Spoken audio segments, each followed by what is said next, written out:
ॐ अज्ञानतिमिरान्धस्य ज्ञानाञ्जनशलाकया चक्षुरुन्मीलितं येन तस्मै श्रीगुरवे नमः। श्रीचैतन्यमनोभीष्टं स्थापितं येन भूतले स्वयं रूपः कदा मह्यं ददाति स्वपदान्तिकम्। नमो विष्णुपदाय कृष्णप्रेष्ठाय भूतले श्रीमते भक्तिवेदांत स्वामिनिति नामिने। नमस्ते सरस्वती देवे गौरवाणी प्रचारिणे निर्विशेषा शून्यवादी पाश्चात्य देशतारिणे। जय श्री कृष्ण चैतन्य प्रभु नित्यानंद श्री अद्वैत गदाधर श्रीवासादि गौर भक्त वृंद। हरे कृष्णा कृष्ण कृष्ण हरे हरे हरे राम राम राम हरे हरे।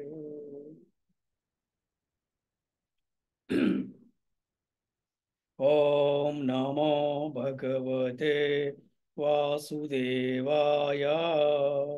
ॐ नमो ॐ नमो भगवते वासुदेवाय।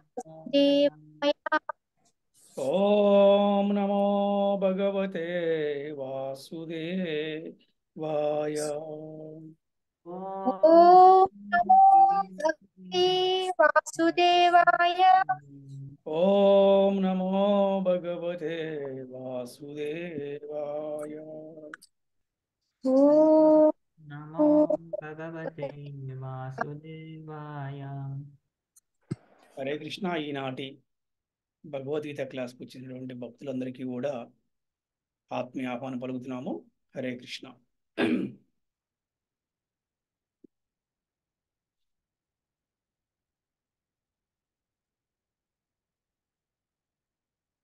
ఈ రోజున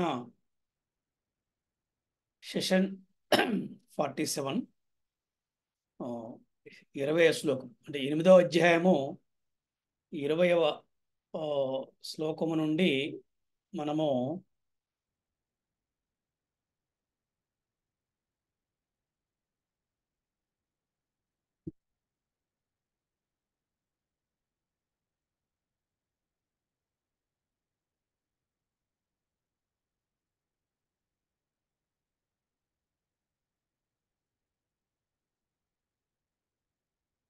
ఇరవయవ 8వ అధ్యాయము 20వ శ్లోకం నుంచి 28వ శ్లోకం వరకు ఈరోజు మనం క్లాస్ చెప్పుకుంటాము. హరే కృష్ణ. 8వ అధ్యాయము 20వ శ్లోకం నుంచి 28 వరకు ఈ రోజు 28వ అధ్యాయము ముగిస్తుంది అనమాట. ఓకే, సో ఎవరన్నా మన క్లాస్లో శ్లోకం చదువుతారా?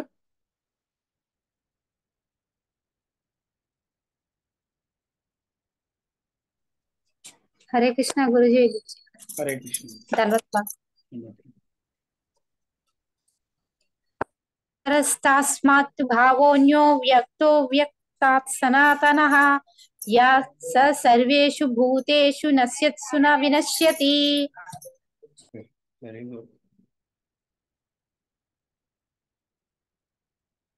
వ్యక్త్యా వ్యక్తావ్యక్తములయ్యడి ఈ భౌతిక ప్రకృతి కనను పరమైనదియు శాశ్వతమైనదియు అగు అవ్యక్త ప్రకృతి వేరొకటి కలదు. అది అది పరమ ఉత్కృష్టమును నాశరహితమును అయి ఉంది. ఈ జగమునందు గల సమస్తము నశించను, అది మాత్రము యథాతథముగా నిలిచి ఉండను.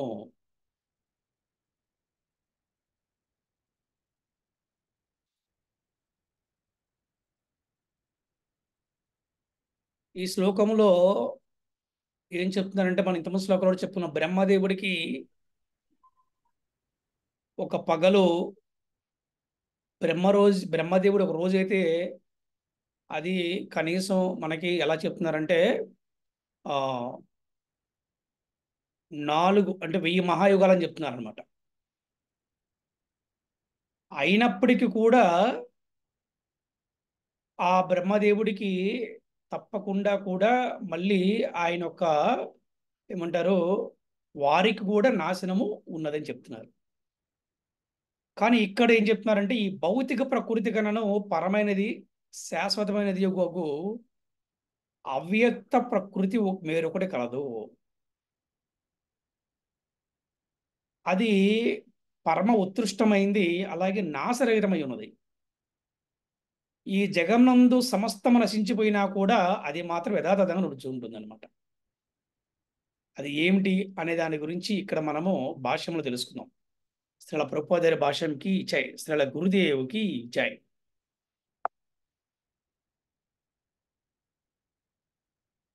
శ్రీకృష్ణుని ఉత్కృష్టమైన అంతరంగ శక్తి దివ్యమును శాశ్వతమున అయి ఉన్నది. బ్రహ్మదేవుని పగట సమయమున వ్యక్తమై రాత్రి కాలము నశించు భౌతిక ప్రకృతి యందలి మార్పులకు అది అతీతమైనది. మనం చెప్పుకున్నాం కదా, అంటే బ్రహ్మదేవుడి ఒక రోజు 1000 మహాయుగాలు అంటే 4000 యుగాలు అన్నమాట. అది కూడా భౌతికమైన ప్రకృతి అంట. చూడండి ఎంత చెప్తున్నారు అంటే దానికన్నా కూడా అతీతమైనది అంట. ఏంటిదంటే భగవంతుడి యొక్క ఉత్కృష్టమైన అంతరంగ శక్తి అని చెప్తున్నారు. అనగా శ్రీకృష్ణుని ఉన్నత శక్తి భౌతిక ప్రకృతి గుణమునకు సంపూర్ణముగా విరుద్ధమైనది.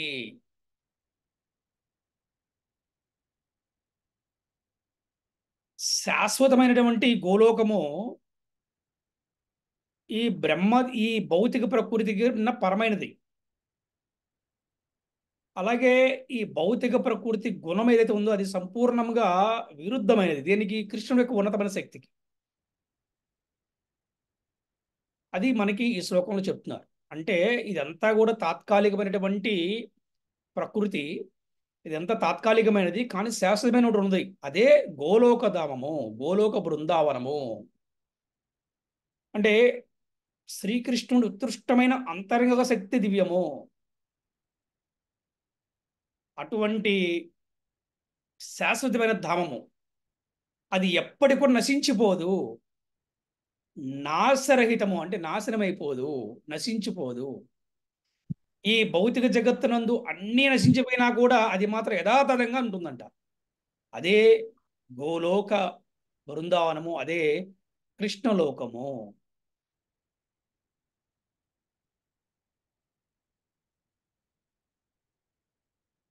నెక్స్ట్ శ్లోకం చదువుతారా ఎవరైనా?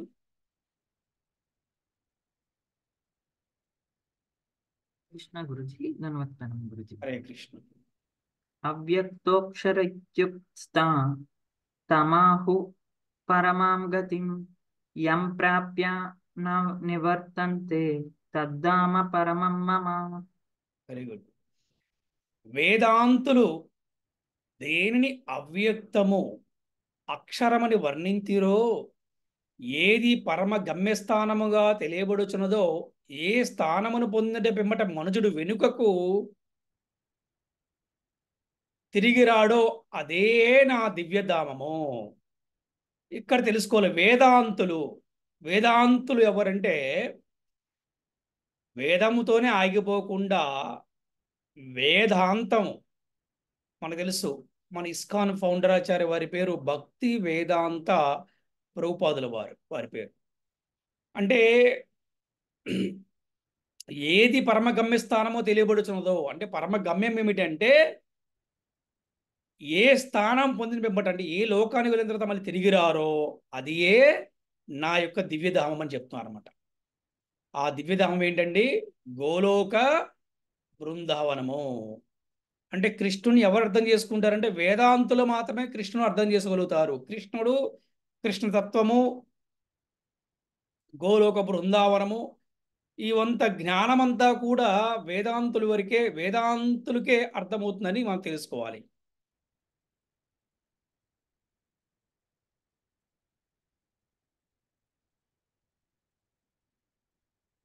నెక్స్ట్ శ్లోకం చదవండి. పురుషః స పరః పార్థా భక్త్యా లభ్యస్త్వనన్యా యస్యాంతః స్థాని భూతాని येने येन सर्वमिदं ततं సర్వుల కన్నను అధికుడైన దేవాదేవుడు అనన్య భక్తి చేతనే పొందబడును. అతడు తన ధామమందు నిలిచినను సర్వవ్యాపి అయి ఉన్నాడు, మరియు అతని యందే సమస్తము స్థితిని కలిగి ఉన్నది.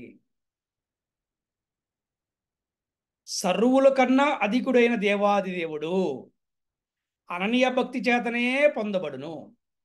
అనన్యా చింతయంతో మాం ఏ జనా పర్యుపాసతే తేషాం నిత్యాభియుక్తానాం యోగక్షేమం వహామ్యహం. అనన్య భక్తితో నన్ను ఆశ్రయించిన వాడికి లేనివి సమకూర్చెదను, ఉన్న వాటిని సంరక్షించెదను. ఈ భూలోకముల ఏం కావాలో సంరక్షిస్తూ ఇతనుకి ఏదైతే లేదో గోలోక బృందావన ప్రాప్తిని అది భగవంతుడు కలగజేస్తాడు. ఎవరికి అనన్య భక్తితోటే వారు పొందగలుగుతారు. అలాగే తన ధామమున నిలిచి ఉన్నను గోలోక బృందావనంలో ఉన్నప్పటికీ కూడా కృష్ణుడు సర్వవ్యాపి అయి ఉన్నాడు అంటారు కదా. కృష్ణం సర్వమయం అంటారు, చెప్తారు కదా. ఈశ్వర పరమ కృష్ణ సచ్చిదానంద విగ్రహ అనాదిరాది గోవింద సర్వకారణ కారణం అని చెప్తున్నారు. అలాగే అతని అందే సమస్తము కూడా స్థితిని కలిగి ఉంది. ఎందుకంటే భగవంతు నుంచే అంతా కూడా ఉత్పన్నమవుతుంది కాబట్టి భగవంతునిందే సమస్తము కూడా స్థితిని కలిగి ఉన్నది.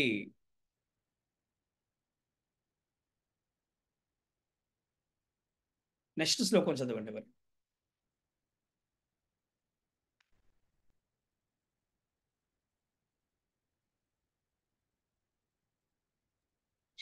హరే కృష్ణ ప్రభుజీ.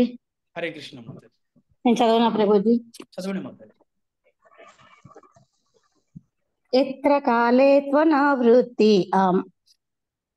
అమావృత్తిం చైవ యోగినః ప్రయాతి యాంతి తం కాలం వక్ష్యామి భరతర్షభ. ఓ భరతవంశ శ్రేష్ఠుడా, ఏ ఏ కాలములందు ఈ జగమన వీరుడు ద్వారా యోగి వెనకకి తిరిగి వచ్చుడు జరుగునో లేక తిరిగి రాకుండానో నీకు నేను ఎప్పుడు వివరించేదను. ఇది చాలా చాలా ఇంపార్టెంట్. చూడండి, ఏ ఏ కాలములందు ఈ జగమున వీరుడు ద్వారా యోగి వెనకకి తిరిగి వచ్చుడు జరుగునో లేక తిరిగి రాకుండానో నీకు నేను ఎప్పుడు వివరించదను అని ఇక్కడ చాలా చక్కగా శ్రీకృష్ణ భగవానుడు చెప్తున్నాడు. నెక్స్ట్ శ్లోకం చదవండి, 24th. హరే కృష్ణ ప్రభు. హరే కృష్ణ మాతాజీ. అగ్నిర్జ్యోతిరః శుక్లః షణ్మాసా ఉత్తరాయణం తత్ర ప్రయాత గచ్చంతి బ్రహ్మ విదో జనాః. హరే కృష్ణ ప్రభు. చూడండి, పరబ్రహ్మము నెరిగిన బ్రహ్మ విధులు అగ్నిదేవుని ప్రభావమునందు కాంతి యందు పగటి యందలి ఏదేని శుభగడి యందు శుక్ల పక్షమనందు లేక సూర్యుడు ఉత్తరముగా ప్రయాణించి ఉత్తరాయణ పుణ్యకాలమనందు ఈ జగమన వీరుడు ద్వారా ఆ పరబ్రహ్మమును పొందుదురు.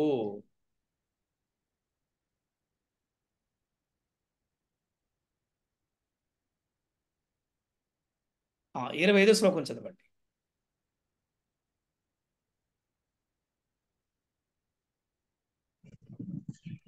ధూమో రాత్రిస్తదా కృష్ణః షణ్మాసా దక్షిణాయనం తత్ర చాంద్రమసం జ్యోతి యోగి ప్రాప్య నివర్తతే. హరే కృష్ణ ప్రభు. ధూమమునందు రాత్రి యందు కృష్ణపక్షమనందు సూర్యుడు దక్షిణముగా ప్రయాణించు దక్షిణాయన సమయమునందు మరణించి యోగి చంద్రలోకమును పొందినను మరలా వెనకకు తిరిగి వచ్చెను. ఇక్కడ చూడే ఎలా చెప్తున్నారు అంటే ఏం చెప్పారు మనకి, ఏ ఏ సమయాల్లో వారు ఏ లోకాలకి వెళ్తారు, అలాగే ఎలా వెళ్తారు, అలా ఎలా రాకుండా ఉంటారని కూడా చెప్తారని చెప్పారు. ఇక్కడ చెప్తున్నారు, రాత్రి యందు కృష్ణపక్షమనందు సూర్యుడు దక్షిణముగా ప్రయాణించు దక్షిణాయన సమయమునందు మరణించి యోగి చంద్రలోకమును పొందినను మరలా వెనక్కి తిరిగి వచ్చే అవకాశము ఉన్నది. ఇప్పుడు చూద్దాం 26 శ్లోకాలు మళ్ళీ ఏం చెప్పారో చూద్దాం. చదవండి మాతాజీ. శుక్ల కృష్ణే గతి హేతే జగత శాశ్వతే మతే ఏకయా యాతి నావృత్తి అమన్యాయ వర్తతే పునః. ఈ జగత్తును వీడుటకు వేద అభిప్రాయమును అనుసరించి శుక్ల కృష్ణములనడి 2 మార్గములు కలవు. శుక్ల మార్గమునందు మరణించేవాడు తిరిగి రాకుండును, కానీ చీకటి మార్గమున మరణించేవాడు మాత్రం వెనుకకు తిరిగి వచ్చును. 27 శ్లోకంలో ఏం చెప్పారో చూద్దాం. చదవండి మాతాజీ ఎవరైనా.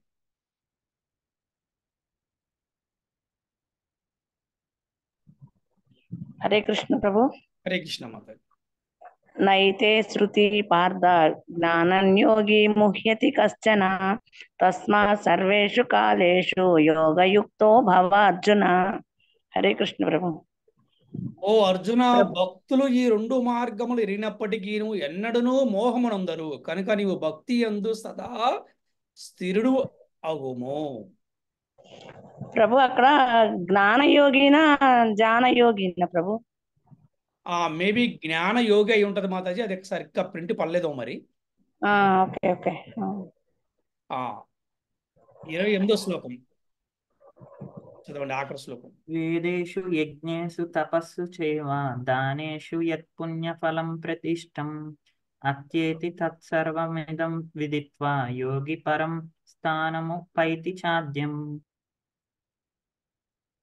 వేద అధ్యయనం వలన, తీవ్ర తపస్సులతో కూడిన యజ్ఞాచారం వలన, దానం వలన లేదా తాత్విక కర్మలను మరియు కామ్య కర్మలను మరణించడం వలన కలుగు ఫలితములు భక్తి మార్గమును చేపట్టు మనుజునికి లభింపకపోవు. ఎంత చక్కగా చెప్పారు చూడండి ఈ శ్లోకంలో శ్రీకృష్ణ భగవానుడు. వేద అధ్యయనం వలన, తీవ్ర తపస్సులతో కూడిన యజ్ఞాచారం వలన, దానం వలన లేదా తాత్విక కర్మలను మరియు కామ్యకర్మలను వనరించడం వలన కలుగు ఫలితములు భక్తి మార్గమును చేపట్టే మనుషునికి లభింపవు. అంటే భక్తి మార్గము చేపట్టిన వాడికి ఇవన్నీ కూడా వస్తాయి. ఏది? వేదాధ్యయనం చేయలేకపోయినప్పటికీ, తపస్సులు చేయకపోయినప్పటికీ, యజ్ఞాచారం చేయనప్పటికీ, దానము చేయనప్పటికీ కూడా భక్తి మార్గములో ఉన్నవాడికి ఇవన్నీ కూడా లభిస్తాయి అని చెప్తున్నారు. కేవలం భక్తితో సేవను అందించడం ద్వారా అతడు వీటన్నిటినీ పొందుడియే కాక అంత్యమున దివ్యమైన పరంధామమును సైతము చేరగలడు. ఎంత చక్కగా చెప్పారు చూడండి. అంటే ఈ కలియుగంలో, ఈ కలికాలంలో 4 వేదాలు, ఉపనిషత్తులు, అష్టాదశ పురాణాలు ఏంటి, ఇంకా ఇవన్నీ కూడా ఉపవేదాలు చాలా ఉన్నాయి. ఇవన్నీ కూడా మనము చదవటము కలియుగంలో చాలా కష్టతరమైనది.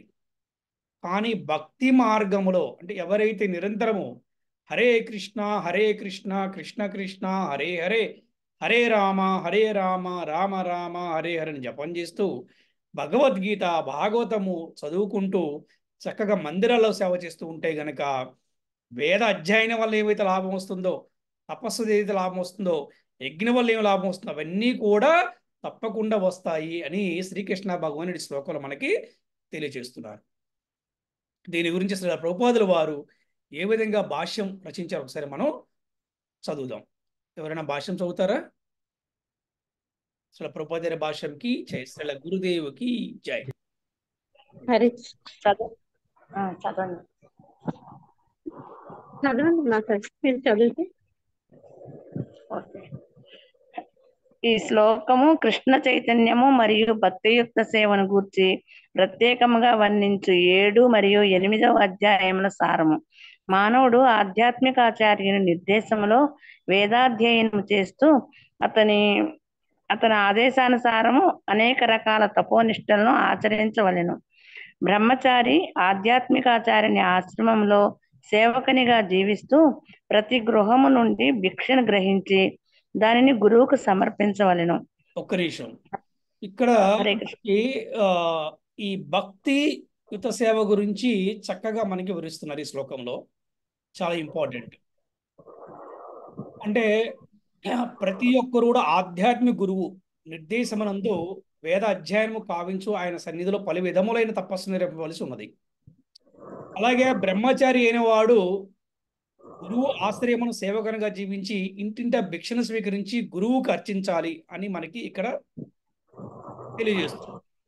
కంటిన్యూ చేయండి మాతాజీ. అతడు గురువు గారి ఆజ్ఞను అనుసరించి ఆహారం గ్రహించవలెను. ఒకవేళ గురువు భోజనమునకు పిలవకపోయినచో అతడు ఆ రోజు ఉపవసించవలెను. ఇవే బ్రహ్మచర్యమును అభ్యసించడానికి విధింపబడిన కొన్ని వైదిక నియమములు. ఒక్క నిమిషం శిష్యు ఇక్కడ హరే చూడండి. ప్రతి ఒక్క పిల్లవాడికి కూడా 10 సంవత్సరాల వయసు వచ్చిన తర్వాత అతనికి ఉపనయన సంస్కారం చేసి బ్రహ్మచర్య దీక్షను ఇప్పించి గురుకులాన్ని పంపించి గురువు దగ్గర విద్యను నేర్చుకునే కోసం పంపిస్తారు. దాన్నే బ్రహ్మచర్య దీక్ష అంటారు అనమాట. అంటే బ్రహ్మచర్యం అనేది ఒకటి ఉంటుందన్నమాట. ఈ బ్రహ్మచర్యం వెళ్ళినప్పుడు గురువును స్వీకరించినప్పుడు ఈ గురువుకి వీరు సేవ చేయాలి. వీరే ఆహారం వండటం కానివ్వండి, ఆహారాన్ని గురువు గారి పెడతాం కానివ్వండి, అలాగే వీరే స్వయంగా వంట చేయడం కానివ్వండి, వీరే భిక్షాటనకి వెళ్ళి అవన్నీ తీసుకొచ్చి గురువు గారు ఇవ్వటం కానీ ఇవన్నీ కూడా చేస్తూ ఉండాలి. ఇది యాక్చువల్గా వేద నియమాలు ఇవన్నీ కూడా.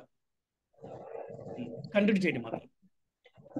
శిష్యుడు ఆ విధంగా గురువు ఆశ్రయంలో 5 నుండి 20 సంవత్సరాల వయసు వరకు వేదాధ్యయనము చేసిన పిమ్మట అతడు పరిపూర్ణ లక్షణములు కలిగిన మానవునిగా రూపొందును. నిజానికి వేదాధ్యయనము అనేది కల్పనాపరుల వినోదం కొరకు కాకుండా మానవుని ఉత్తమ శీలాభివృద్ధి కొరకు ఉద్దేశింపబడిను. ఈ శిక్షణానంతరము వివాహం చేసుకొని గృహస్థాశ్రమంలో ప్రవేశించుటకు బ్రహ్మచారికి అవకాశం ఇవ్వబడును. ఒక నిమిషం ఇక్కడ చూడండి. బ్రహ్మచారిగా ఉన్న వ్యక్తి తన జీవితం అంతా బ్రహ్మచారిగా ఉంటాడని చాలా మందికి అపోహ ఉందన్నమాట.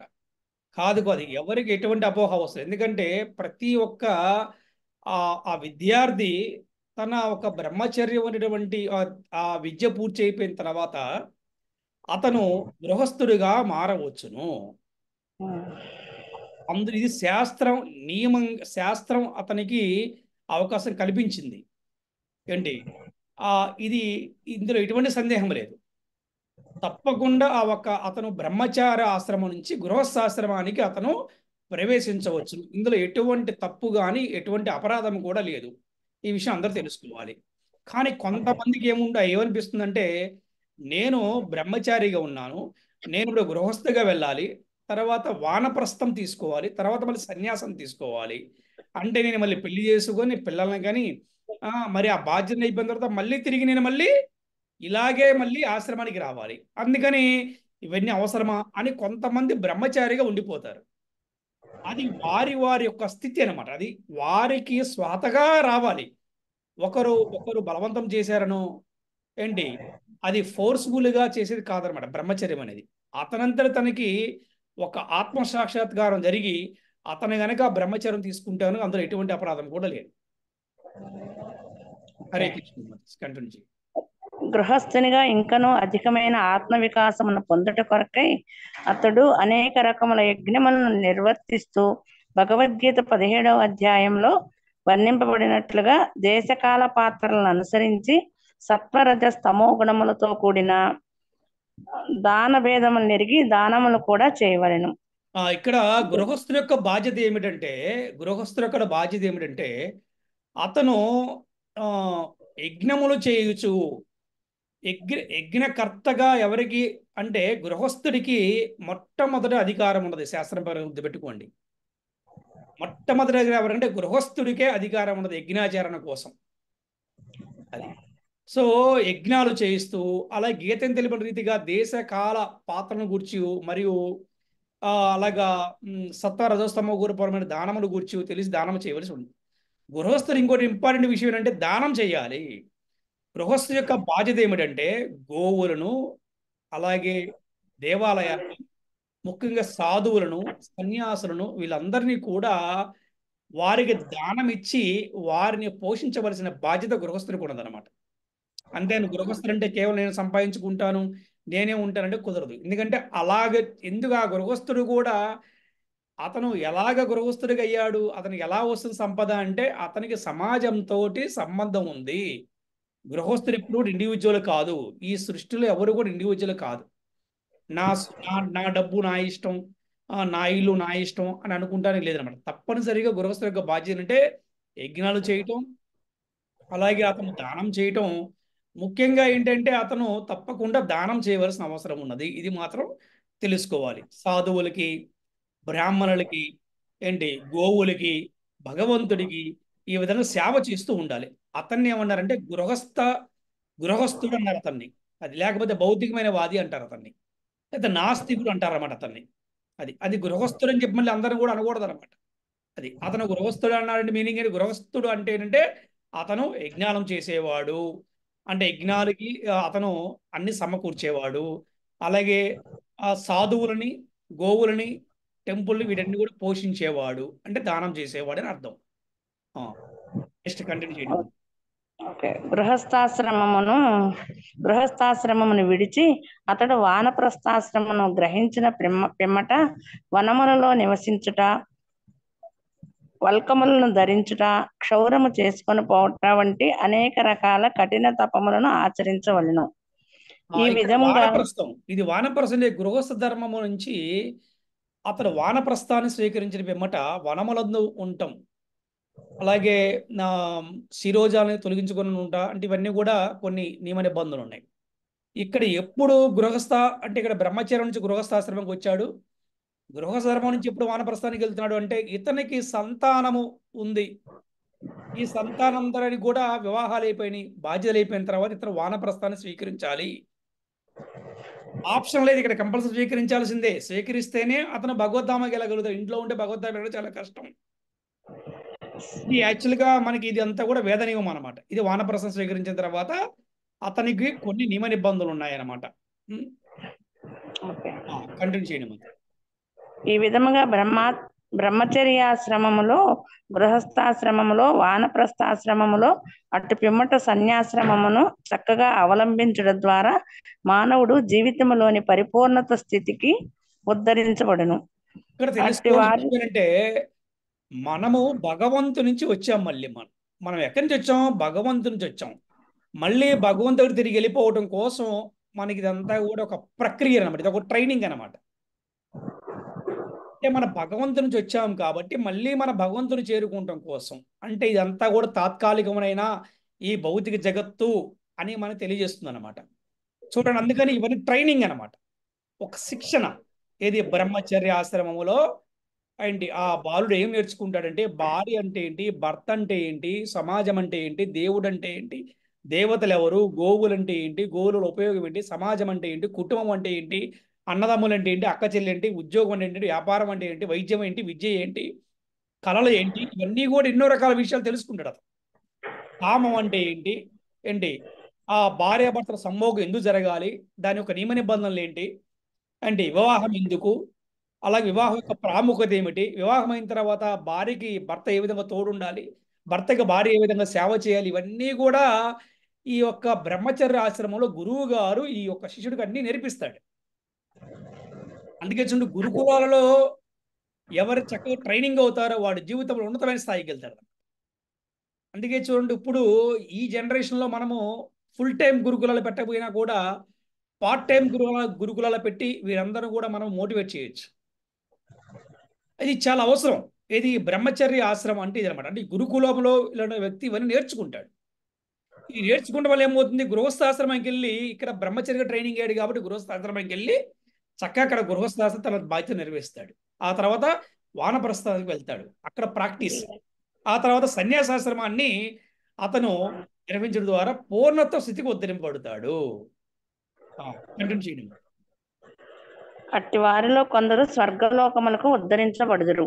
వారు తమ అభ్యాసంలో మరింత అధిక పురోభివృద్ధిని సాధించినప్పుడు వారు ఆధ్యాత్మిక జగత్తులోని నిరాకార బ్రహ్మజ్యోతిలో గాని, వైకుంఠ లోకంలో గాని, కృష్ణలోకంలో గాని ముక్తిని పొందగలరు.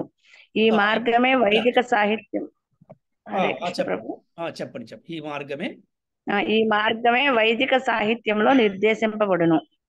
ఇక్కడ ఏం చెప్తున్నారంటే, ఎవరైతే ఈ విధంగా సన్యాసాశ్రమాన్ని నిర్వహించడం ద్వారా పూర్ణత్వ స్థితికి ఉద్ధరించబడిన తర్వాత అందులో కొందరు స్వర్గలోకానికి అలాగే ఉన్నత లోకానికి వెళ్తారు. వారు తమ అభ్యాసంలో మరింత ఉన్నతి సాధించినప్పుడు, అంటే ప్రాక్టీస్ బాగా పర్ఫెక్ట్ చేసినప్పుడు. చూడండి, మనం కూడా ఒక క్లాస్లో, ఒక స్కూల్లో క్లాస్లో 60 మంది ఫస్ట్ క్లాస్ రారు. అట్లాగే ఈ ట్రైనింగ్లో కూడా కొంతమంది ఉన్నతమైన స్థితిని సాధించినప్పుడు వారు ఎక్కడికి వెళ్తారంటే, ఒకటి నిరాకార బ్రహ్మజ్యోతి యందు, లేదా వైకుంఠము, లేదా కృష్ణలోకమునందు వారు వెళ్ళగలుగుతారు. వేదం యొక్క ఉద్దేశం ఇదే, గుర్తుపెట్టుకోండి. వేదం యొక్క ఉద్దేశం ఇది. వేదం అంటే ఏంటి? భగవంతుని తెలుసుకుంటం కోసమే వేదం ఉద్దేశింపబడినది అని తెలుసుకోవాలి. కంటిన్యూ చేయండి మేడం. ఏమైనను కృష్ణ చైతన్యపు విశిష్టత ఏమనగా, కేవలం శ్రీకృష్ణ భగవానుని భక్తియుక్త సేవలో నెలకొనుట ద్వారా మానవుడు వివిధ ఆశ్రమముల్లోని సమస్త కర్మలను వెంటనే అధిగమించిన వాడగును. ఇది చూడండి, చాలా ఇంపార్టెంట్. చూడండి ఎంత చక్కని పాడండి. చూడండి, అంటే ఇంతకుముందు వేద మార్గం గురించి చెప్పారు, ఇక్కడ వేదాంతం గురించి చెప్తున్నారు. అంటే బ్రహ్మచర్యాశ్రమము, గృహస్థాశ్రమము, వానప్రస్థము, సన్యాసాశ్రమం ఇవన్నీ ఉన్నాయి. అవన్నీ కూడా చేయాలి. కానీ కృష్ణ భక్తిలో గనక ఉంటే కేవలం కృష్ణుడికి సేవ చేయడం ద్వారా అన్ని ఆశ్రమాల్లో కర్మలను ఒక్కమారుగా అతను అతిశించినవాడు అవుతాడు. ఫర్ ఎగ్జాంపుల్ చూడండి, చాలామంది మన ఇస్కాన్లో భక్తులందరూ కూడా వాళ్ళు బ్రహ్మచర్యాశ్రమం లేకపోయినా, గృహస్థం ఏది లేకపోయినా వాళ్ళందరూ కూడా డైరెక్ట్ హరే కృష్ణ మహామంత్ర జపం చేయడం ద్వారా, కృష్ణుడికి భక్తి సేవ చేయడం ద్వారా వారు అన్ని ఆశ్రమాలు ఉన్నటువంటి కర్మలను కూడా వారు దాటగలుగుతున్నారు. ఇదే కృష్ణ భక్తి యొక్క గొప్పతనం అన్నమాట. అది అంటే ఈ కలియుగంలో భగవంతుడు మనకి ఎంత సులువైన మార్గం ఇచ్చాడంటే, కేవలము ఈ భక్తి సేవ ద్వారా, భగవంతుడి నామము జపం చేయడం ద్వారా, భగవంతుడి సేవ చేయడం ద్వారా అన్ని ఆశ్రమాలు కూడా పాటించినట్టుగానే అవుతుంది. హరే కృష్ణ. హరే కృష్ణ. ఇదం విదిత్వా అను పదములు శ్రీకృష్ణుడు ఈ అధ్యాయంలోను మరియు 7వ అధ్యాయంలోను చేసిన ఉపదేశములను ఒకరు అవగాహన చేసుకోవాలని సూచించును. ఈ అధ్యాయములను పాండిత్యముతోనూ లేదా ఊహాగానాలతో కాకుండా భక్తుల సాంగత్యంలో శ్రవణం చేస్తూ అవగాహన చేసుకొనుటకు ప్రయత్నించవలెను. ఇక్కడ చూడండి, భక్తుల సాంగత్యములో శ్రవణము చేయటము అంటే, ఇప్పుడు ఇక్కడ మన క్లాసులో ఉన్న వాళ్ళందరూ కూడా భగవద్గీత శ్రవణం చేస్తున్నారు. అది అంటే పాండిత్యం ద్వారా కాదు. చాలామంది మమ్మల్ని ఎవరైనా ప్రోగ్రాం పిలిస్తే వెళ్తాం అనమాట. మేము 18 అధ్యాయాలు పారాయణం చేస్తూ ఉంటాం అని అంటారు. సరే, 18 అధ్యాయాలు పారాయణం చేయడం చాలా మంచిదే, చాలా గొప్ప విషయం. Something is better than nothing. చాలా గొప్ప విషయం. 18 అధ్యాయాలు మెమరైజ్ చేయడం అంటే చిన్న విషయం కాదు. కానీ మనము భగవద్గీతను ఎందుకు చదవాలి అంటే, అర్థం చేసుకుని ఆచరించే ప్రయత్నం చేయాలి. ఇది చాలా అవసరం. అది 18 అధ్యాయులు కూడా కంఠస్థం చాలా మంచిది, గొప్ప విషయమే. కానీ దానితో పాటు ఆచరించే ప్రయత్నం కూడా చేయాలి. లేకపోతే అది కూడా ఏమవుతుందంటే మెటీరియల్ ఎడ్యుకేషన్ లాగా అయిపోతుంది అనమాట. అది అందుకే శ్రవణము చేయటం ద్వారా, అది పాండిత్యం అంటేదే శ్లోకాలు దీర్ఘాలు తీయటము లేదా సంగీతలాగా పాడటం గొప్ప విషయమే. కానీ దానివల్ల ఉపయోగం కన్నా కూడా భక్తుల సాంగత్యంలో శ్రవణము చేయటం ద్వారా దానివల్ల మంచి అవగాహన చేయడానికి ప్రయత్నించవచ్చు అన్నమాట. హరే కృష్ణ. గీతలోని 7వ అధ్యాయం నుండి 12వ అధ్యాయం వరకు గల అన్ని అధ్యాయములు గీతాసారమై ఉండును. మొదటి 6 అధ్యాయములు మరియు చివరి 6 అధ్యాయములు అచ్ఛాదనులుగా కలిగిన ఈ నడుమ గల 6 అధ్యాయములు భగవంతునిచే ప్రత్యేకించి రక్షింపబడుతుండెను. భక్తుల సాంగత్యంలో భగవద్గీతను అంటే ముఖ్యంగా నడుమ గల ఈ 6 అధ్యాయములు అవగాహన చేసుకొని అదృష్టము మానవునికి ఏర్పడినచో అతడు తపస్సులను, యజ్ఞములను, దానములను, కల్పనలన్నిటినీ అధిగమించిన వాడగును. దానితో మానవ జన్మ వెంటనే పరిపూర్ణమగును. ఎందుకంటే వాటి నుండి పొందు ఫలములన్నింటినీ మానవుడు కేవలం కృష్ణ చైతన్యంలో నెలకొని సులభంగా సాధింపగలడు. భగవద్గీతపై ఏ కొద్దిపాటి విశ్వాసం ఏర్పడినను మానవుడు భగవద్గీతను భక్తి నుండి అభ్యసించవలెను. ఎందుకంటే భగవద్గీత భక్తులకు మాత్రమే పూర్తిగా ఎరగగలరని, ఇతరులు ఎవరు భగవద్గీత ముఖ్యోద్దేశమును పూర్తిగా ఎరగలేరని 4వ అధ్యాయపు ఆరంభంలో స్పష్టంగా చెప్పబడిను. కనుకనే భగవద్గీతను మానసిక కల్పనాపరుల నుండి కాకుండా కృష్ణ భక్తుల నుండి మాత్రమే అభ్యసించవలెను. ఇక్కడ ఇదే శ్రద్ధ. చాలా ఇంపార్టెంట్ చూడండి.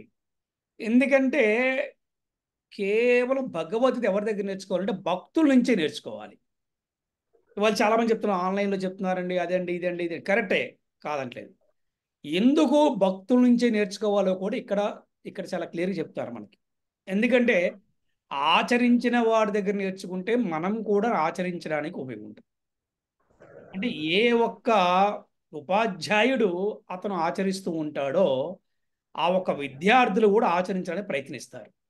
అందుకని భక్తుల దగ్గరే నేర్చుకోవాలి. ఇది చాలా, ఎందుకంటే భగవద్గీత భక్తులకు మాత్రమే పూర్ణముగా అర్థమవుతుంది. లేకపోతే దానికి ముఖ్య ఉద్దేశాన్ని ఎవరు కూడా చెప్పలేరని మనకి 4వ అధ్యాయం కూడా చెప్పారనమాట. ఫర్ ఎగ్జాంపుల్ చూడండి, ఎలా ఉంటుందో చెప్తా మీకు నేను. అంటే భక్తులు కాని వారి కనుక భగవద్గీతను కనుక ఉపదేశిస్తే ఎలా ఉంటుంది అంటే, ఏమండి మనము మానవులం అండి, ఏ దేవతకైనా పూజించవచ్చు, తప్పేమి లేదండి అంటూ ఉంటారన్నమాట. కానీ ఇక్కడ శ్రీకృష్ణ భగవానుడు చాలా క్లియర్ చెప్తున్నాడు, మన్మనాభవ మద్భక్తో మజ్జాజీమాం నమస్కురు. మీరు నన్నే పూజించండి, నాకు నమస్కరింపము, ఇలా చెప్తున్నారు. అలాగే ఇంకేం చెప్తున్నారు మనకి, అనన్యా చింతయంతో మాం ఏ జనా పర్యుపాసతే తేషాం నిత్యాభియుక్తానాం యోగక్షేమ మహామ్యం అని చెప్పారు. అంటే ఎవరైతే అనన్య భక్తితో నన్ను ఆశ్రయిస్తారో వారికి లేనివి సమకూర్చేదను, ఉన్న వాటిని సంరక్షించేదని కూడా అక్కడ చెప్తున్నారు. అంటే Krishna is giving the promise. అలాగే ఇంకెవరు చెప్పలేదన్నమాట. అలాగే తేషాం సతయుక్తానాం భజదాం ప్రీతిపూర్వకం దదామి బుద్ధి యోగం తం ఏన మాం ఉపయాంతితే అన్నారు. అంటే ప్రేమతో ఎవరైతే నాకు సేవ చేయుదురో వారికి తగిన బుద్ధి యోగము నేను ఉసిగదును అని చెప్పన్నారన్నమాట. అంటే మనకు బుద్ధి యోగం కావాలి, ఇంటెలిజెన్స్ కావాలి, తెలివితేటలు కావాలి అంటే అని అనుకుంటే కనుక తప్పకుండా కూడా మనము దేవాదేవుడు శ్రీకృష్ణుడిని మనము పూజించాలి, కృష్ణుడికే మనం శరణాగతి పొందాలి. అటువంటి భక్తుడికి మాత్రమే ఈ భగవద్గీత అర్థమవుతుంది, సంపూర్ణంగా అర్థమవుతుంది అన్న విషయాన్ని మనం చక్కగా తెలుసుకోవాలి. మానసిక కల్పనా పరులు ఉంటారు, అలా ఎందుకు చేయకూడదు, ఇలా ఎందుకు చేయకూడదు. అందుకని ఇవాళ ప్రభుపాదుల వారి భగవద్గీత ప్రపంచమంతా ఫేమస్ అయింది. మీరు ఎవరినైనా 10 మందిని అడగండి మీ ఇంట్లో ఏ భగవద్గీత ఉందంటే ప్రభుపాదుల వారి భగవద్గీత, ఇస్కాన్ భగవద్గీత అంటారనమాట. కారణం ఏంటంటే వీరు యథాతథంగా భగవద్గీతని రచించారనమాట. యథాతథ యాజ్ ఇట్ ఈస్ కృష్ణుడు ఏం చెప్పాడో అదే మెసేజ్ని ఆయన ఇందులో పొందుపరచడం జరిగిందనమాట. అంటే శ్లోకము అనువాదము ఏదైనా ఒకటే, కానీ భాష్యం ఏమవుతుందంటే వారి అనుభవాలు తగ్గట్టుగా భాషను రచిస్తూ ఉంటారు. అది అందుకనంటే ఇక్కడ మనం భక్తుల నుంచే భగవద్గీత నేర్చుకోవాలి అని మనకి ఈ శ్లోక భాష్యంలో శ్రీల ప్రభుపాదులు చాలా చక్కగా మనకి తెలియజేయడం జరిగింది అనమాట. హరే కృష్ణ మాతాజీ, కంటిన్యూ చేయండి. ఇదే శ్రద్ధా విశ్వాసములకు నిదర్శనము. భక్తుల సాంగత్యము కొరకై అన్వేషించి దానిని పొందినప్పుడే మానవుడు భగవద్గీత అధ్యయనమును వాస్తవంగా ఆరంభించి దానిని అవగాహన చేసుకున్నట్టుకు అర్హుడగును. భక్తుల సాంగత్యము చేత కలుగు పురోగతితో మానవుడు భక్తియుక్త సేవలో నెలకొనగలడు. ఆ సేవ శ్రీకృష్ణ భగవానుని మరియు అతని నామరూప గుణలీలను గూర్చిన సందేహములన్నింటినీ పూర్తిగా తొలగించును. ఈ సందేహములన్నీ నశించినప్పుడు మానవుడు తన అధ్యయనములో మరింత అధికముగా సుస్థిరుడగును. అప్పుడు అతడు భగవద్గీత అధ్యాయమును ఆస్వాదిస్తూ నిరంతరము శ్రీకృష్ణుని స్మరించగలిగేలా కృష్ణ చైతన్య స్థితికి చేరుకొను. అట్టి కృష్ణ చైతన్యపు స్థితి అభివృద్ధి చెందినప్పుడు అతడు పూర్తిగా కృష్ణ ప్రేమలో నెలకొనును. మానవ జన్మలోని అట్టి అత్యున్నత పరిపూర్ణత్వపు స్థితి ఆధ్యాత్మిక ఆకాశములోని కృష్ణలోకమైన గోలోక బృందావనములకు భక్తుని చేర్చును. అక్కడ భక్తుడు శాశ్వత ఆనందమయుడగును. హరే కృష్ణ ప్రభుజీ. హరే కృష్ణ. అది సో ఆనందం అనేది తాత్కాలికం కావాలా, శాశ్వతంగా కావాలా? ఎవరైనా చెప్పండి మన క్లాస్లో. శాశ్వతంగా శాశ్వతంగానే కావాలి ప్రభు. శాశ్వతమైనటువంటి ఆనందం కావాలి అంటే, నిత్య ఆనందం కావాలంటే మరి మనం ఎవరిని శరణాగతి పొందాలి? కృష్ణుణ్ణి. కృష్ణుడిని. ఎస్, ఇదే ఈ శ్లోకం ఈ రోజు క్లాస్ ద్వారా మనకి ఇచ్చిన కన్క్లూజన్ ఇదనమాట. అంటే మనకి వేదాల్లో ఏ విధంగా చెప్పారు, మనకి వేదాధ్యయనము, తపస్సు, యజ్ఞాచరణము, దానము, ఇవన్నీ కూడా చెప్పుకుంటూ వచ్చారు. అలాగే ఏంటి 4000 యుగాలు ఉన్నటువంటి బ్రహ్మదేవుడు కూడా నశింపు ఉన్నది. అటువంటి భౌతిక ప్రకృతి కన్నా కూడా భగవంతుడి యొక్క లోకం ఉన్నతమైనది అని కూడా మనకి ఇక్కడ తెలియజేశారు. చివరిగా ఈ కన్క్లూజన్ ఏమి ఇచ్చారంటే 8వ అధ్యాయము కన్క్లూజన్ అనమాట. ఇది ఈ రోజుతో 8వ అధ్యాయము పూర్తి అయిపోయింది. ఏంటి మళ్ళీ మనం 9వ అధ్యాయం రేపు నుంచి మొదలు పెడతాం. ఈ 8వ అధ్యాయులు ఏం చెప్తున్నారంటే ఇవన్నీ కాదు, మంచిదే. అంటే యాక్చువల్గా అంటే ప్రతి ఒక్క వ్యక్తి కూడా బ్రహ్మచర్యము, గృహస్థాశ్రము, వానప్రస్థము, సన్యాసాశ్రము అన్నిటిని కూడా చూపించాలి. కానీ ఈ కలియుగంలో ఎవరైనా కూడా కేవలం గృహస్థుడిగా ఉండి అతను హరే కృష్ణ మహామంత్రం జపం చేస్తూ కృష్ణ భక్తి యుక్త సేవ చేస్తూ ఉంటే గనక అతను ఇంట్లో ఉండి కూడా అతను గోలోకానికి వెళ్తానికి అవకాశం ఉన్నది. ఇది హరే కృష్ణ మహామంత్రం జపం యొక్క గొప్ప విషయము. కృష్ణ భక్తి వల్ల ఒక గొప్ప అవకాశం అన్నమాట ఇది. ఈ రోజున ఈ కన్క్లూజన్ ఏం చెప్పారు అంటే మానవ జన్మ యందలి అత్యంత ఉన్నతమైన ఈ పూర్ణత్వ స్థితి భక్తుని ఆధ్యాత్మిక ఆకాశమనందలి కృష్ణలోకమైన గోలోక బృందావనకు చేర్చును. గోలోక బృందావనానికి చేరుస్తుందన్నమాట. ఇది గోలోక బృందావనం వెళ్తానికి ఎటువంటి అర్హతలు కావాలనే దాని గురించి మనకి ఈ అధ్యాయం మొత్తం కూడా చాలా చక్కగా మనకి ప్రారంభం నుంచి కూడా చెప్పుకుంటూ వచ్చారు. చివరిలో ఈ విధంగా చెప్పారు. ఎవరికి ఏమిటంటే అనన్యా చింతయంతో మాం ఏ జనా పర్యుపాసతే తేషాం నిత్యాభియుక్తానాం యోగాక్షేమం వహామ్యహం. అలాగే కృష్ణుడికి సంపూర్ణమైన శరణాగతి పొంది వారి యొక్క భక్తితో సేవ చేస్తూ కృష్ణుడి కర్మలు, రూపము, లీలలు, నామ గుణాలు గూర్చిన అతని సందేహాలు సంపూర్ణంగా నశించిపోవటం, అలాగే కృష్ణ గురించి, కృష్ణ కథ గురించి ఎప్పుడు శ్రవణం చేయటం, భగవద్గీత భాగవతాలు శ్రవణం చేయటం, భక్తులు సాంగత్యములు ఉండటం, అంటే వీటన్నిటి వల్ల ఏమవుతుందంటే మానవుడు ఉన్నతమైనటువంటి స్థితికి వెళ్తాడు. అదే పూర్ణత్వ స్థితి అన్నమాట. అది ఇదే మోక్షం అంటే, ఇదే ముక్తి అంటే, ఇదే మళ్ళీ జన్మ లేకుండా ఉండటం అంటే. ఓకే, హరే కృష్ణ కృష్ణ కృష్ణ హరే హరే, హరే రామ రామ రామ హరే హరే. శ్రీల ప్రభుపాదికి జై, శ్రీల గురుదేవ్కి జై, అనంత కోటి వైష్ణవ భక్త బృందకి జై. హరి హరి బోల్.